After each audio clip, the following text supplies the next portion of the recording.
सगळ्यांना जय शिवराय. सगळ्या शेतकरी बांधवांना जय शिवराय.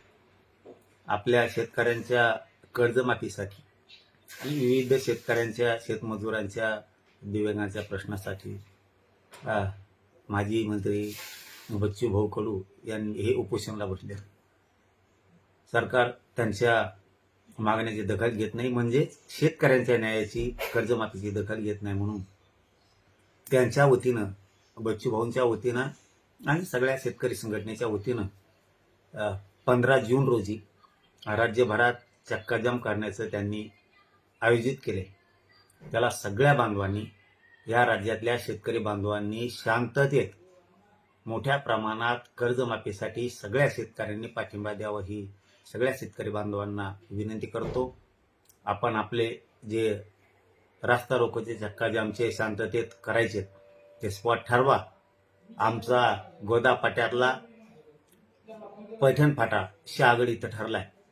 गोदा पाट्यातल्या सगळ्या शेतकरी बांधवांनी जात पात धर्म सगळं सोडून शेतकऱ्यांची कर्जमाफी व्हावी म्हणून सगळ्या शेतकरी बांधवांनी गोदा पट्ट्यातल्या पैठण फाटा इथं मोठ्या संख्येनं उपस्थित राहू, ही सगळ्यांना विनंती करतो.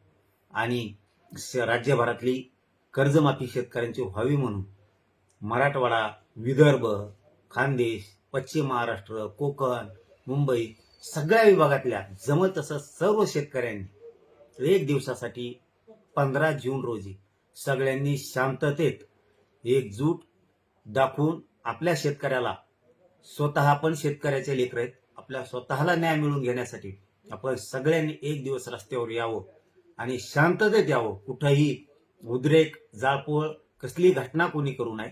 सगळ्यांना विनंती आहे की आपण राज्यातल्या, महाराष्ट्रातल्या सगळ्या शेतकऱ्यांनी एकजूट, ताकदीने एकजूट दाखवा आणि आपली कर्जमाफी करून घेण्यासाठी एकत्र या, ही सगळ्यांना विनंती करतो.